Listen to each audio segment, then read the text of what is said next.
Con la presencia de la señora Secretaria de Planeamiento y Políticas del Ministerio de Ciencia, Tecnología e Innovación Productiva de la Nación, doctora Ruth Ladenheim, del Vicepresidente Primero del Consejo de Profesionales de Ciencias Económicas del Gobierno de la Ciudad Autónoma de Buenos Aires, doctor Jorge Rodríguez Córdoba, los señores Hugo Bliefeld y Guillermo Strauss, vicepresidentes de Amigos de la Universidad de Tel Aviv en Argentina, damos comienzo al seminario Tecnología e Impacto Social, Incubación Tecnológica, Experiencia Israelí.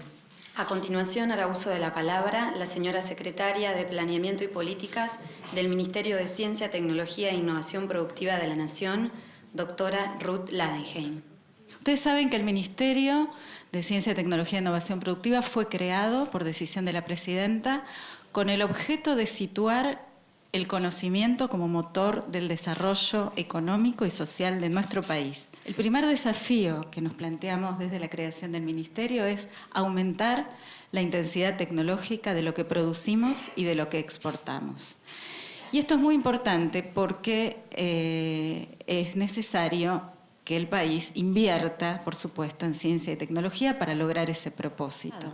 La inversión en ciencia y tecnología en Argentina proviene fundamentalmente del sector público. Es un 65% de inversión que proviene del sector público. En Israel, seguramente Manuel Trachtenberg nos lo va a comentar, es al revés. Ese sector privado es el que es responsable de la mayor parte de la inversión. Esto nos plantea otro desafío a quienes estamos en el Ministerio, que es atraer inversión privada a proyectos de investigación y desarrollo. Yo voy a ser muy breve, simplemente les voy a decir que esto que les comenté, que haber logrado de alguna manera reconstruir un ámbito atractivo para hacer investigación científica en la Argentina, es condición necesaria, pero no suficiente para un proyecto de desarrollo económico y social. Para que esto sea posible, por supuesto que hay que mirar del lado de las empresas. ¿Por qué las empresas no invierten en investigación y desarrollo? Esta sería la primera pregunta que yo haría en relación a este desafío, ¿verdad? Que compartimos con muchos otros países, no solo de la región latinoamericana, sino del mundo entero. Nosotros en el Ministerio estamos analizando, yo diría minuciosamente todo este proceso, trabajando para apoyar a aquellas empresas que de alguna manera son pioneras en tener esta visión de apostar a la ciencia y la tecnología como motor de su propio desarrollo, de su propia competitividad. Pero hay otro aspecto importante que tiene que ver con un desafío aún mayor, y que es crear nuevas ramas productivas, nuevas empresas de base tecnológica de mayor productividad. Esto significa empresas que operan en sectores de alta tecnología, y esto nos sirve también para cambiar el patrón productivo y el patrón de exportaciones de nuestro país y aprovechar mejor las capacidades que tenemos en materia de recursos humanos. Nosotros somos un país rico en recursos naturales, pero somos un país rico en recursos humanos. Entonces hay oportunidades y posibilidades para poder crear estas nuevas empresas de base tecnológica que pueden ser el motor de desarrollo del país.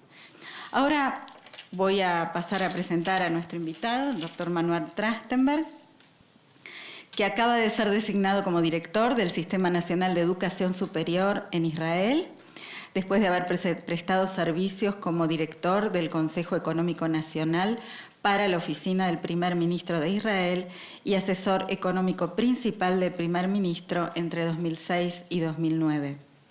Se desempeñó como profesor de Economía desde la Universidad de Tel Aviv desde 1984, obtuvo su PhD en la Universidad de Harvard, desempeñó cargos como visitante en las universidades de Harvard y Stanford, es investigador asociado de la National Bureau of Economic Research en Cambridge, Massachusetts, y del Center for Economic Policy Research en Londres, Reino Unido, y fue miembro del Canadian Institute of Advanced Research, Instituto Canadiense de Investigación de Avanzada. Sus principales intereses de investigación se encuentran en los terrenos de la economía de la innovación, patentes, organización industrial, política de investigación y desarrollo, crecimiento y desarrollo. El profesor Trachtenberg prestó servicios como jefe del programa de Ciencia, Tecnología y Economía del Instituto Newman de Estudios Avanzados del Technion, como director de un programa sobre la economía de la educación superior y como consultor para el Banco Mundial sobre políticas de investigación y desarrollo e innovación para el desarrollo. El profesor Trachtenberg ha publicado numerosos libros y artículos en revistas y publicaciones científicas líderes y se lo considera como uno de los más importantes expertos internacionales en el campo de la investigación y desarrollo e innovación. Ha contribuido ampliamente en la formulación de la política económica de Israel, especialmente en el diseño de la política de investigación y desarrollo, y también se ha desempeñado como asesor de varios ministros y científicos principales en los ministerios israelíes de Industria, Comercio y Trabajo. Los dejo entonces en compañía del doctor Manuel Trachtenberg. Muchas gracias.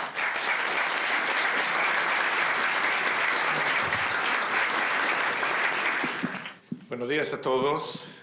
Brevemente quiero hablar un poco de la lógica económica de una política de investigación y desarrollo, cuáles son los fundamentos de eso. Segundo, hablar de la política de investigación y desarrollo en Israel, la parte descriptiva. Después, cuáles son los ingredientes de lo que se ha llamado el milagro silicón, de Silicon Miracle de Israel, y también la parte menos simpática de ese milagro. Y finalmente, hablar de cuáles son los instrumentos críticos que se poseen para empujar la política de investigación y desarrollo. Ese es el plan. ¿Cuál es entonces la justificación de una política económica estatal dirigida a la investigación y desarrollo? Uno lo toma como algo obvio de que el Estado tiene que intervenir. No es para nada obvio. Uno tiene que preguntarse por qué la economía de mercado no hace lo suyo. ¿Por qué el gobierno tiene que tomar parte en apoyar la investigación y desarrollo? Y yo quiero argumentar en forma muy detallada esto, porque cómo se apoya a la investigación y desarrollo depende de la lógica inherente a esta actividad. La forma de pensar es la siguiente. Hay crecimiento económico es, por supuesto, el fenómeno más importante a través de la historia que determina el nivel de vida. Y uno se pregunta, ¿cuál es el factor que más empuja el crecimiento económico? Esta pregunta está ya resuelta hace 60 años, pero si uno va para atrás, no estaba claro. La percepción era de que para crecer, lo principal es invertir en capital físico, en maquinarias, en plantas, etcétera, etcétera, que eso es lo que empuja al crecimiento económico y, por lo tanto, lo más importante es el ahorro que va a financiar las inversiones en plantas fijas, etcétera, etcétera.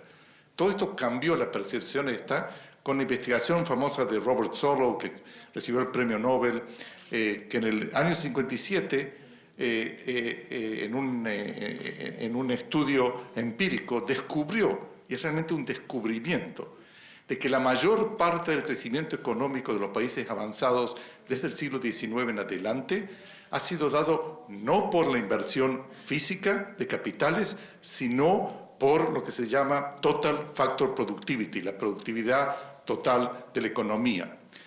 Y eso fue algo que dejó a los economistas completamente perplejos, porque se preguntaron, pero si viene de la productividad, ¿qué sabemos nosotros de qué empuja la productividad? Falta investigar demasiado para llegar a la conclusión que lo que empuja la productividad, lo que se llama Total Factor Productivity, es la innovación, la creación de nuevo conocimiento. Acá se ha señalado como delta K for knowledge. ¿Sí? Lo que empuja el Total Factor Productivity es la creación de conocimientos nuevos, científicos, tecnológicos y la innovación.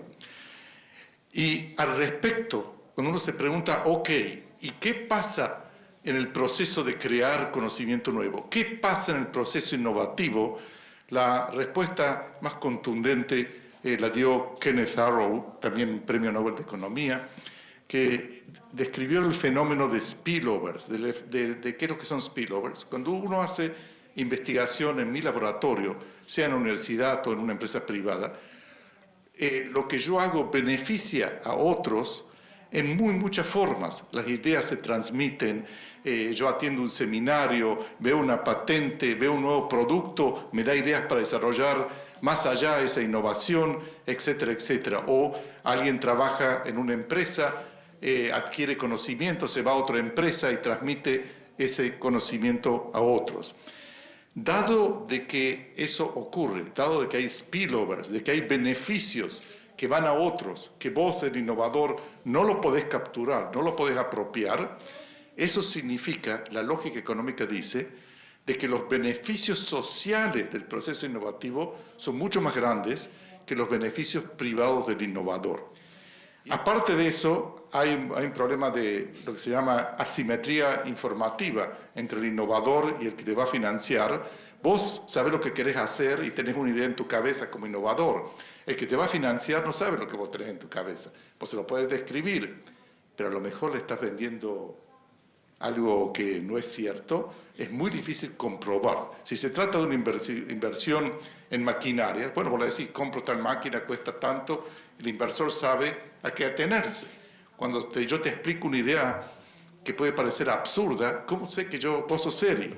Entonces se crea lo que se llama un funding gap, un abismo de financiación por el elemento de asimetría de la información. El elemento siguiente en el razonamiento es de que la innovación desde principios del siglo, desde los años 20, en 1920 en adelante, se empezó a hacer más y más en laboratorios de investigación y desarrollo bien estructurados dentro de empresas y no solamente por el innovador ocasional. Y lo que es importante entender de que cuánto se invierte en investigación y desarrollo depende de fuerzas económicas que son endógenas al sistema. No es algo arbitrario. Cuando hay más oportunidades, cuando hay un boom que se previene, vas a invertir más. Cuando la macroeconomía decrece, vas a invertir menos. O sea, empezamos el razonamiento diciendo, bueno, hay crecimiento económico que depende de productividad. ¿Qué es lo que es la productividad esa? No sabemos. Y empezamos a entender que depende de la innovación, que depende de investigación y desarrollo, y esto está controlado por fuerzas económicas. La conclusión es que por todo eso, esa es la conclusión lógica. El mercado, el libre mercado, va a producir muy poca innovación relativa al óptimo, relativa a lo que tiene que ser. Y por lo tanto el gobierno tiene que invertir, tiene que promover, tiene que empujar este proceso. Y eso en una economía pura de mercado. Ahora yo le quiero decir que esta conclusión, cuando se llegó a ella, es una conclusión revolucionaria en el pensamiento liberal de economía de mercado. Porque en este tipo de actividad el Estado tiene que intervenir, no es una opción si no querés que las cosas ocurran. Pero desde el punto de vista de la lógica de la economía de mercado, es un must, lo que se dice, tiene que ocurrir. Es muy importante, y le digo este mensaje a los que están encargados de la política económica en este país, entender esta lógica.